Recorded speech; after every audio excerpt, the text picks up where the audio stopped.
Reality check. ప్రస్తుతం మనతో పాటు ఉన్నారు ప్రముఖ పొలిటికల్ అనలిస్ట్ పురుషోత్తం రెడ్డి గారు. నమస్తే సార్. నమస్తే స్వర్ణ గారు. పురుషోత్తం గారు, ఈరోజు శ్రీబాగ్ ఒప్పందం కుదిరి 87 సంవత్సరాలు పూర్తి చేసుకున్న సందర్భంగా ఫస్ట్ ఆఫ్ ఆల్ మీరు ఏం చెప్తారు? అంటే శ్రీబాగ్ ఒప్పందం కుదిరిన రోజు ఈరోజు. శ్రీబాగ్ ఒప్పందానికి ఒక చారిత్రక నేపథ్యం ఉంది. అంటే 1953 అక్టోబర్ 1కి ముందు ఆంధ్రప్రదేశ్, ఈ రోజున్న ఆంధ్రప్రదేశ్ మద్రాస్ ప్రెసిడెన్సీలో ఉన్నింది. తమిళనాడు మద్రాస్ ప్రెసిడెన్సీలో. తెలంగాణ నైజాం నవాబు చేతిలో ఉన్నింది. ఆ రోజు ఆంధ్ర మహాసభ 2013 ఆ ప్రాంతంలో, 1913 ఆ ప్రాంతంలో మనం తెలుగు వాళ్ళుగా మద్రాసు నుంచి విడిపోదాము, తెలుగు రాష్ట్రంగా ఏర్పడదాము, భాషా ప్రయుక్త రాష్ట్రం ఏర్పడదాం అనే కోరిక వచ్చిన నేపథ్యంలో ఇప్పుడు రాయలసీమ ప్రాంతంలో ఉన్నటువంటి మా ప్రాంతంలోని పెద్ద మనుషులు, ఆ రోజున్న స్వతంత్ర సమరయోధులు ఇష్టపడలేదు కోస్తా ప్రాంతంతో కలిపి. ఎందుకంటే కోస్తా అప్పటికే పెద్ద ప్రాంతం, కాటన్ బ్యారేజ్, ప్రకాశం బ్యారేజ్, కాలేజీలు ఇవన్నీ ఉన్నాయి. వాళ్ళతో మనం కాంపిటేట్ కాగలమా, ఇమడగలమా? రెండు మద్రాసు మాకు చాలా దగ్గరగా ఉంటుంది. చిత్తూరు జిల్లాకు కానీ, కడప జిల్లాకు కానీ, నెల్లూరు జిల్లాకు కానీ ఇవన్నిటికి చాలా దగ్గరగా ఉంటుంది. దగ్గరగా ఉన్న ఒక మహానగరాన్ని వదులుకొని వాళ్ళతో కలిసి ఏముంటామనే చర్చ నడుస్తున్న నేపథ్యంలో, పెద్దగా ఇష్టపడిన నేపథ్యంలో కోస్తా ప్రాంతానికి సంబంధించిన అనేక పెద్ద మంది, అది కాశీనాథన్, దేశోద్ధర కాశీనాథన్ నాగేశ్వరరావు గారు, ఇట్లాంటి గొప్ప వ్యక్తులు, రాయలసీమలో ఉన్నటువంటి పప్పూరు రామాచార్యులు, కొడుకు కోటిరెడ్డి గారు లాంటి పెద్ద మనుషులు ఒక అవగాహనకు వచ్చారు. శ్రీబాగ్ అంటే చెన్నై నగరంలో ఒక ఇంటి పేరు. కాశీనాథుడు నాగేశ్వరరావు గారి ఇంటి పేరు శ్రీబాగ్. ఆ శ్రీబాగ్లో కూర్చొని ఒక డాక్యుమెంట్ రాసుకున్నారు కాబట్టి దానికి శ్రీబాగ్ ఒప్పందం అని పేరు వచ్చింది. దాంట్లో కుదిరిన ఒప్పందం ప్రకారం మనం విడిపోదాము, విడిపోయిన తర్వాత ఏర్పడే నూతన రాష్ట్రంలో హైకోర్టు ఒక చోట ఉండాలి, రాజధాని ఒక చోట ఉండాలి, మొదటి ఛాయిస్ ఎంచుకునేది రాయలసీమకు హక్కుగా ఉండాలి. కృష్ణా తుంగభద్ర నదిలో వచ్చినటువంటి నీటి పైన రాయలసీమ ప్రాంతానికి అనుగుణంగా ప్రాజెక్టులు నిర్మించాలి. టాప్ 10 years, ఫస్ట్ 10 years అని. ఈ రెండు కీలకం, ఇంకా చాలా ఉన్నాయి. ఈ రెండు ఎంతవరకు అమలైనాయి, ఇంకా ఏమైనా మిగులున్నాయా అనేది చర్చించాల్సిన సమయం ఇది 87 years తర్వాత. కానీ మా దురదృష్టం ఏంటంటే 87 years తర్వాత ఏమీ చేయకపోగా మిగిలిపోయి ఉన్న వాడు కూడా తీసుకెళ్లి ఇంకో ప్రాంతంలో పెడతామనే దుస్థితికి రావడం అనేది చాలా విషాదకరమైన అంశం. చాలా మంది మాట్లాడుతున్నది శ్రీబాగ్ అనే ఒప్పందం ఇద్దరు పెద్ద మనుషుల మీద కుదుర్చుకున్నారు, ప్రైవేటు ఒప్పందం, దానికి చట్టబద్ధత లేదు, ఇవన్నీ మాట్లాడుతున్నారు. 1953 అక్టోబర్ 1వ తేదీన కర్నూలు కేంద్రంగా రాజధానిగా ఏర్పడింది. మరి శ్రీబాగ్ ఒప్పందంలో ఉన్న పాయింటే కదా అయ్యింది. ఆ తర్వాత 56లో మళ్ళీ విశాలాంధ్ర పేరుతో తెలంగాణ, ఆంధ్రప్రదేశ్ కలిపి విశాలాంధ్రగా ఏర్పడింది. మళ్ళీ ఇప్పుడు 2014లో మళ్ళీ పాత రాష్ట్రంగా తమిళనాడు నుంచి వచ్చేసిన ఆంధ్ర రాష్ట్రం ఆంధ్రప్రదేశ్కి ఏర్పడింది, తెలంగాణ ఏర్పడింది.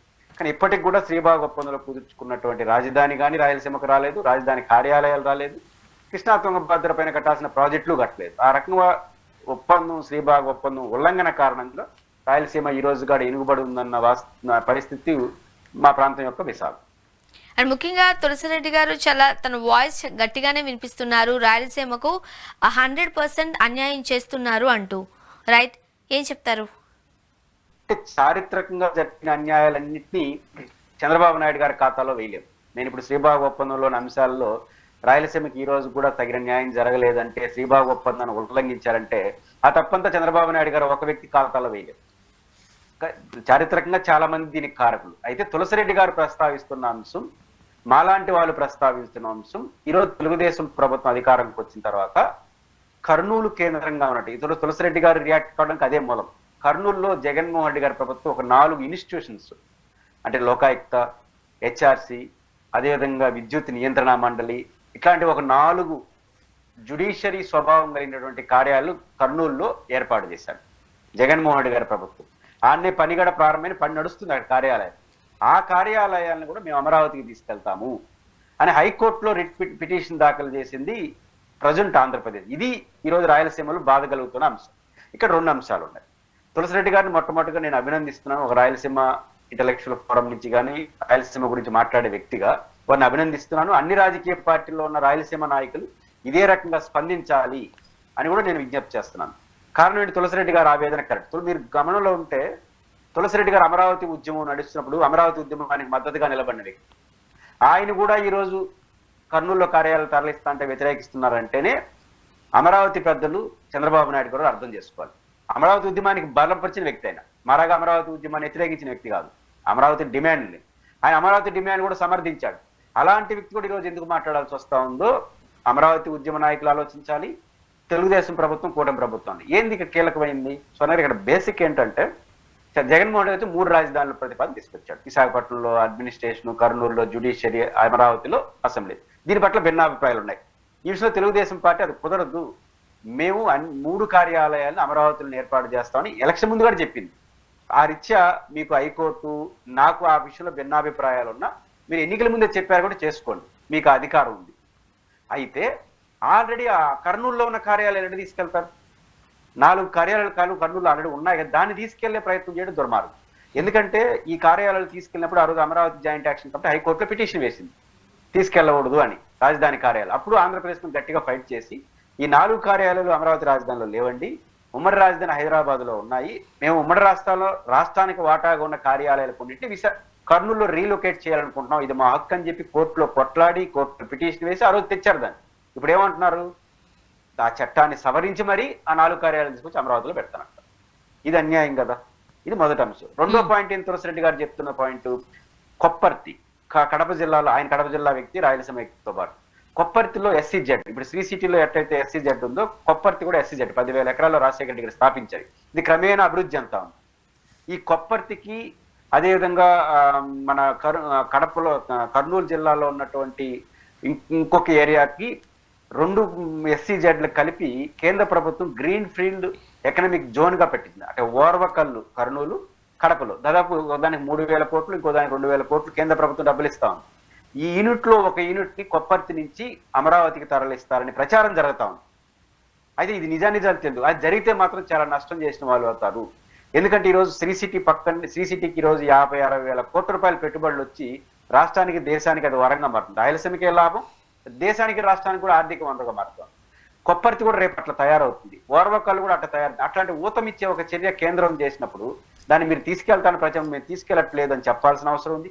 తీసుకెళ్తే ఏమవుతుంది? కొప్పర్తి డీగ్రేడ్ అయిపోతుంది, ఓర్వకల్లు డీగ్రేడ్ అయిపోతుంది, అప్పుడు ఒక పెద్ద అసెట్ పోతుంది. కాబట్టి దీన్ని దృష్టిలో పెట్టుకుని చేయాలి. మూడోది తులసిరెడ్డి గారు చెప్తున్నలో అత్యంత విషాదమైంది కడప పులివెందులకు సంబంధించినటువంటి మెడికల్ కాలేజ్. నిన్న దురదృష్టవశాత్తు శాసనసభలో, శాసన మండలిలో అనుకుంటాను, సంబంధిత వైద్య ఆరోగ్య పైపించాను రాయలసీమ వాడే, కడప జిల్లా వాడే సత్యకుమార్ గారు. ఆయన ఏకంగా ఏమంటున్నాడంటే అభ్యంతరం చెప్తాను, మీరు సరిగ్గా నిర్మాణం చేయలేదు, నిర్మాణం సరిగ్గా చేయదే ఉండదు, medical college step by step కట్టుకుంటా పోతాడు. కానీ బీజేపీ నాయకుడు ఆయన, బీజేపీ నాయకులను కేంద్ర ప్రభుత్వం సీట్లు కేటాయిస్తుంది. ఏది? కడప జిల్లా పులివెందుల మెడికల్ కాలేజ్. ఇది సరిగ్గా లేదు అంటాడు. అసలు మీ పార్టీ నాయకత్వం కేంద్ర ప్రభుత్వమే కదా బాగుందని మెడికల్ కాలేజ్ సీట్లు ఇచ్చారు. ఇప్పుడు లేదని నేను మాట్లాడితే కేంద్ర ప్రభుత్వాన్ని తిడుతున్నాడా, ఆయన విమర్శించుకుంటున్నాడా, నాకు అంటే అర్థం కావట్లేదు. ఒక్కసారి మెడికల్ కాలేజీల్లో సీట్లు కోల్పోతే రాయలసీమకి చాలా తీవ్ర నష్టం. పేరుకు పులివెందుల మెడికల్ కాలేజ్ అండి, కానీ పులివెందుల మెడికల్ కాలేజీలో 85% సీట్లు యాజ్ పర్ యాక్ట్ ప్రకారం రాయలసీమకు 85% సీట్లు వస్తాయి. 100 సీట్లు ఉన్నాయనుకోండి MBBS సీట్లు, 80% రాయలసీమ, నెల్లూరు సీట్లు వస్తాయి, ఫ్రీ సీట్లు. ఈరోజు మెడికల్ కాలేజ్ ఒకటి పోతే సంవత్సరానికి 85 మంది మెడికల్ స్టూడెంట్స్ కి అవకాశం కోల్పోతుంది. ఈరోజు మన పక్కన ఉన్నటువంటి కర్ణాటకలో 11,000 మెడికల్ సీట్లు ఉన్నాయి, తమిళనాడులో 10,000 పైచులకు మెడికల్ సీట్లు ఉన్నాయి. మన ఎక్కడున్నాయి? ఈ సమయంలో మన ఆంధ్రప్రదేశ్ కూడా అట్లా మెడికల్ సీట్లు పెంచుకోవాల్సింది పోయి ఉన్న మెడికల్ కాలేజీలు తగ్గించుకోవడం, ఆ మెడికల్ కాలేజీలో లోపాలు ఎక్కడం. కేంద్ర ప్రభుత్వం ఏదైనా పర్మిషన్ ఇచ్చేటప్పుడు మనం సరిగ్గా చేయకపోతే అబద్ధాలు చెప్పి తీసుకొచ్చుకుంటాం. అలాంటి దశలో రాష్ట్ర ప్రభుత్వం ఉంటే వాళ్ళు ఇస్తామంటే లేదు మా దగ్గర బాగాలేదు అని చెప్పే మంత్రులు మనం ఎక్కడా చూడలేదు. ఆ రకంగా ఈ 3 పాయింట్లు ఇస్తే తులసిరెడ్డి గారు ఆవేదన చెందారు. శ్రీబాగ్ రోజే ఇవన్నీ కనపడడం, బాధపడడం అనేది మా దురదృష్టం. ఖచ్చితంగా ఈ 3 పాయింట్ ఆఫ్ వ్యూలో ఆంధ్రప్రదేశ్ ప్రభుత్వం ఆత్మ పరిశీలన చేసుకోవాలి. మీరు ఆ రాజధానికి సంబంధించి 3 కార్యాలయాలు పెట్టుకోండి, నాకు భిన్నాభిప్రాయాలు ఉన్నాయి, కానీ మీరు చెప్పారు ఎలక్షన్ పెట్టుకోండి. ఇతర మెడికల్ కాలేజ్ తీసుకెళ్ళడం మాత్రం అభ్యంతరం.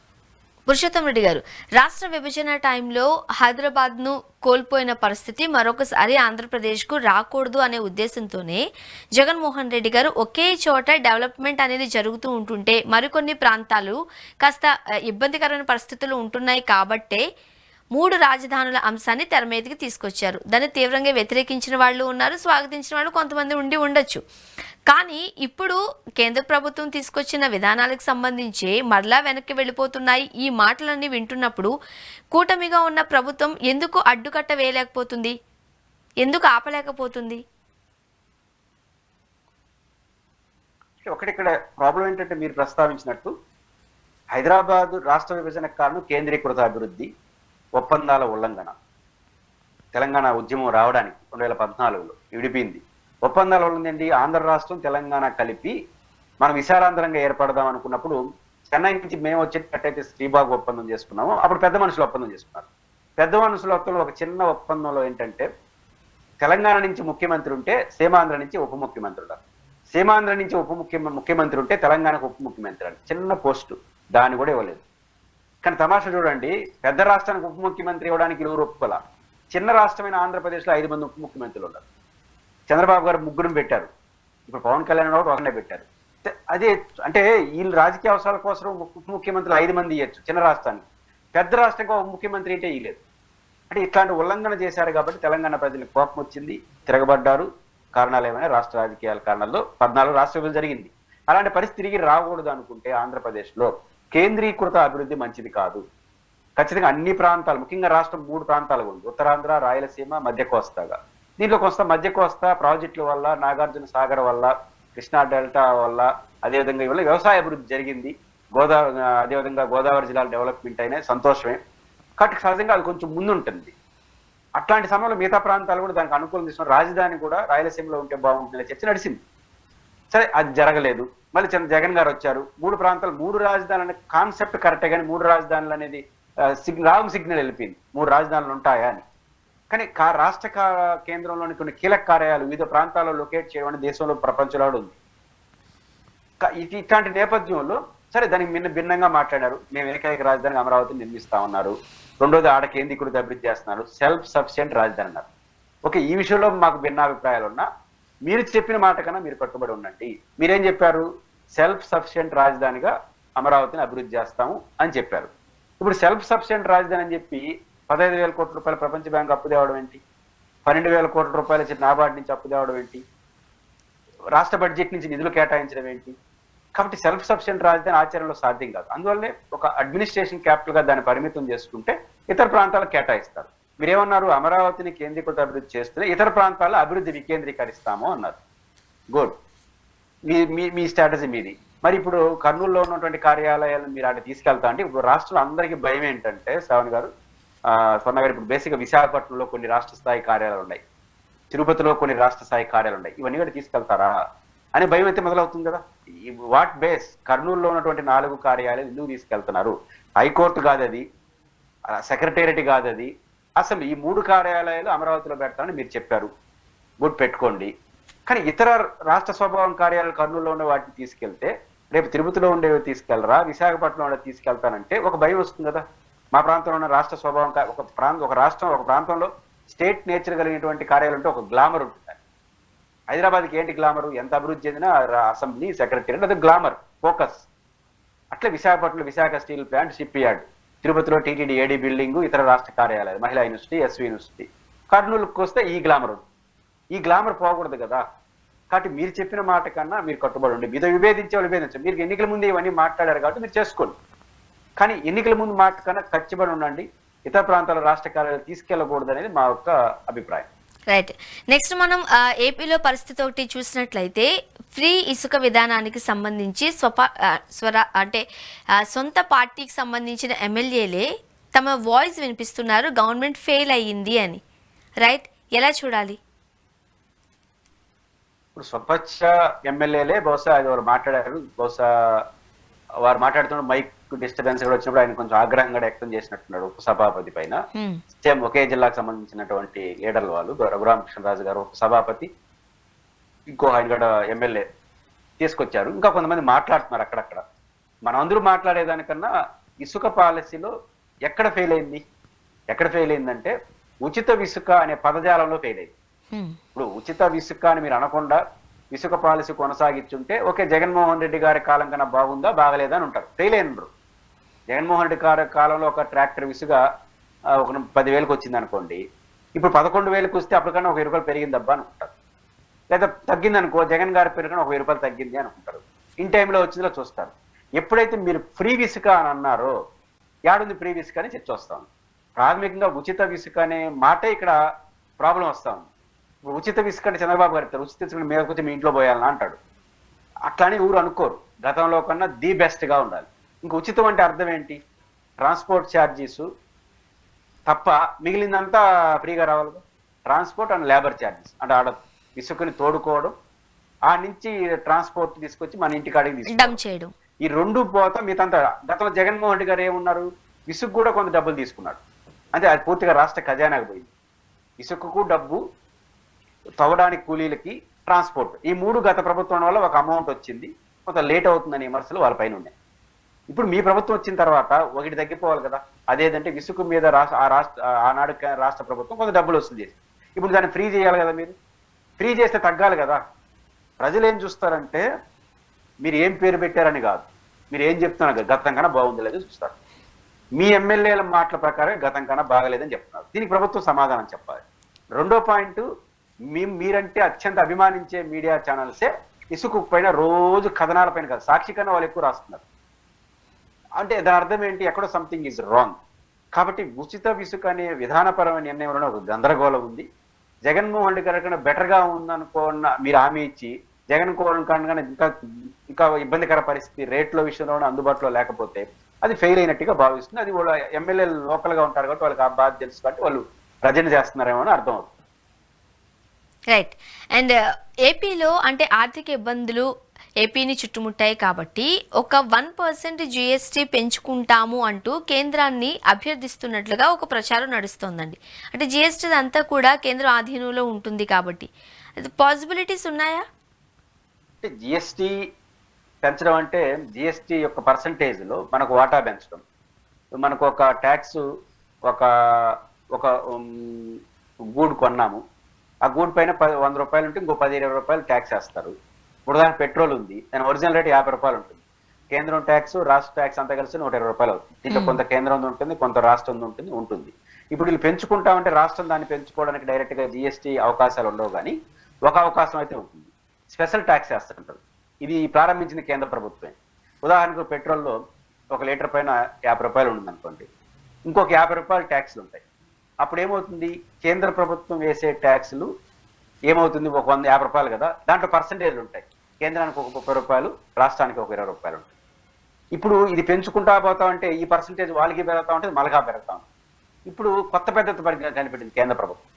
అదేం కనిపెట్టారంటే స్పెషల్ ట్యాక్స్ అంటారు, జిఎస్టీ కాదు. స్పెషల్ ట్యాక్స్ అంటే అర్థం ఏంటంటే ఏదైనా ఒక నేషనల్ ఇన్స్టిట్యూషన్ చెప్తారు, నేషనల్ ప్రాజెక్ట్ చెప్తారు, దానికోసం 1% అంటారు. అప్పుడు 10 రూపాయలు, ఇప్పుడు 100 రూపాయలు ఉంటుంది, 50 రూపాయలు పెట్రోల్ పైన ఉంటుంది, అదనంగా 2 రూపాయలు పెంచుతారు. ఆ 2 రూపాయలు డైరెక్ట్ గా వెళ్ళి కేంద్ర ప్రభుత్వ ఖాతాలో పడిపోతుంది, మళ్ళీ రాష్ట్రానికి వాటా ఇచ్చేది ఉంది. ఈ పద్ధతి ప్రవేశపెట్టి ఇది ఎక్కువైపోతాం. ఇదే పద్ధతిని ఆంధ్రప్రదేశ్ లో ప్రభుత్వం గతంలో చంద్రబాబు గారు ఒక పద్ధతి ప్రవేశపెట్టాడు, అమరావతి ట్యాక్స్ సంథింగ్ ఏదో నాకు కరెక్ట్గా తెలియదు కానీ ఒకటి పెట్టాడు. ఆర్థిక పరిస్థితి బాగా అప్పుడేమవుతుంది, కేంద్రానికి ఇవ్వాల్సిన అవసరంలా ఆ 2 రూపాయలు నేరుగా రాష్ట్ర ఖాతాలో పడిపోతుంది. మామూలు 2 రూపాయలు పెట్టానుకో 53%, 42% రాష్ట్రానికి, 58% కేంద్రం పడుతుంది. 100 రూపాయలు ట్యాక్స్ వేశారనుకోండి, 58 రూపాయలు కేంద్రానికి పోవాలి, 42 రూపాయలు రాష్ట్రానికి వస్తుంది. ఈ స్పెషల్ పర్మిషన్ అని తీసుకున్నారనుకోండి, ఒక 20 రూపాయలు పైన వేశారనుకోండి, 20 రూపాయలు డైరెక్ట్, మామూలుగా అయితే 18 రూపాయలు వాళ్ళకి, 8 రూపాయలు మనకు రావాలి. ఇట్లాంటి స్పెషల్ ట్యాక్స్ పేరుతో డైరెక్ట్ గా 20 రూపాయలు మనకే వచ్చేస్తాయి కేంద్రానికి గట్ట. ఇట్లాంటి ఒక కొత్త పద్ధతిని చంద్రబాబు గారు కట్టారు. బహుశా ఇప్పుడు అడుగుతున్నాడేమో అది. ఈ పద్ధతిని ప్రవేశపెట్టిన ఘనత కేంద్ర ప్రభుత్వాన్ని. అదే పద్ధతిలో దీనివల్ల ఏమవుతుంది, కేంద్ర ప్రభుత్వం వేసే ట్యాక్స్, మళ్ళీ జనరల్ గా వచ్చే ట్యాక్స్లు, అదనంగా ఇది వేస్తే అన్నిటి మీద ధరలు పెట్టచ్చు, కొత్త కాంప్లికేషన్స్ వస్తాయి. మరి సామాన్యుల మీద ఇది మనం అనుకున్నట్టే మీరు అన్నట్టు కొద్దిగా వేస్తే అది ఎండ్ ఆఫ్ వచ్చేసరికి అది పెను భారమే కదా సామాన్యులకి. పెనుభారం. ఎందుకంటే ఈ విషయంలో కేంద్ర ప్రభుత్వం, రాష్ట్ర ప్రభుత్వాలు దాగుడు మత్తులు ఆడకూడదు. Not only BJP, Telugu Desam. ఇప్పుడు కేంద్ర ప్రభుత్వం వాస్తవానికి ప్లానింగ్ కమిషన్ మనకు వస్తున్నప్పుడు మనకున్నటువంటి పన్నుల వాటా ఎలా ఉంటుందంటే 100 రూపాయలు పన్ను వస్తే రాష్ట్రం నుంచి, నేను ముందు ప్రస్తావించినట్టు 58 రూపాయలు కేంద్రానికి వెళ్ళిపోతుంది, 42 రూపాయలు రాష్ట్రానికి వస్తుంది. ప్లానింగ్ కమిషన్ ఏం చెప్పిందంటే గతంలో 50-50 చేసుకోండి షేర్లు. అంటే గతంలో 32-68 ఉంది కేంద్ర పన్ను రాష్ట్ర పన్నులు. అట్లా ఒక 10% రాష్ట్రానికి పెంచారు, 42-58%గా. దానివల్ల 10,000 కోట్ల రూపాయలు రాష్ట్రానికి అదనపు ఆదాయం వచ్చింది. ఇప్పుడు ఇంకొక 8% పెంచారనుకోండి, 50-50 చేయమనింది ప్లానింగ్ కమిషన్. చేస్తే ఇంకొక 10,000 కోట్ల రాష్ట్రానికి పన్ను లేకుండా రాష్ట్రానికి ఆదాయం వస్తుంది. ₹1 పన్ను వేయకుండా ప్లానింగ్ కమిషన్ చెప్పినట్టు కానీ మీరు వినగలిగితే కేంద్ర ప్రభుత్వం 10,000 కోట్ల పైచీలకు ఆదాయం ఒక్కసారిగా రాష్ట్రానికి పెరుగుతుంది. అప్పుడు ఈ బాధలన్నీ తీరిపోతాయి కదా, ప్రత్యేక పన్నులు వేయాల్సిన అవసరం ఉండదు కదా. కానీ కేంద్ర ప్రభుత్వం దాన్ని ఇవ్వదు, రాష్ట్ర ప్రభుత్వం దాన్ని అడగదు. ఇద్దరు రాజీ పడిపోయి నీ పాటికి నువ్వు కొట్టు, నా పాటికి నేను కొడతా అంటే వచ్చేటివి ఇద్దరికి పంచుకుంటాం. అదనపు ఆదాయం కోసం కేంద్రం రాజీ పడి కొంత డబ్బులు రాష్ట్రానికి ఇమ్మని చెప్పి రాష్ట్రం అడగదు, ఇవ్వాలనే బాధ్యత వాళ్ళకి ఉండదు. ఇద్దరుకు ఆ రకంగా పంచుకొని కొట్లాడే ఓపిక వీళ్ళకి లేదు, ఇచ్చే నిజాయితీ వాళ్ళకి లేదు. కాబట్టి ఇద్దరు కలిసి అమికబుల్ గా నిర్ణయం చేశారు తప్ప నువ్వు పాటికి నువ్వు కొట్టు, నా పాటికి నేను కొడతా, ఇద్దరు కలిసి వసూలు చేసుకున్నాం. ఈ పరిస్థితికి వచ్చారు. ఇద్దరు కొట్టేది ఎవరిని? ఒక్క ప్రజలు. కాబట్టి ప్లానింగ్ కమిషన్ చెప్పినట్టు 50% షేర్ చేస్తే కొంత రాష్ట్రానికి వెసులుబాటు పెరుగుతుంది. అది అడిగే ధైర్యం రాష్ట్రానికి లేదు, ఇచ్చే బాధ్యత కేంద్రానికి లేదు. దానివల్ల ఏం చేస్తారంటే ఎవరి పాటికి వాళ్ళు, నీ పాటికి నువ్వు వేసుకో, నా పాటికి నేను వేసుకో అని చెప్పి ప్రజల నెత్తిన భారం వేస్తారు. రైట్, చూద్దామండి ఏం జరగబోతుందో. థ్యాంక్ యూ సో మచ్ అండి, మీ అభిప్రాయాలు మాతో పంచుకున్నారు. Thank you very much. ఇది వాటి రియాలిటీ చెక్. Stay tune.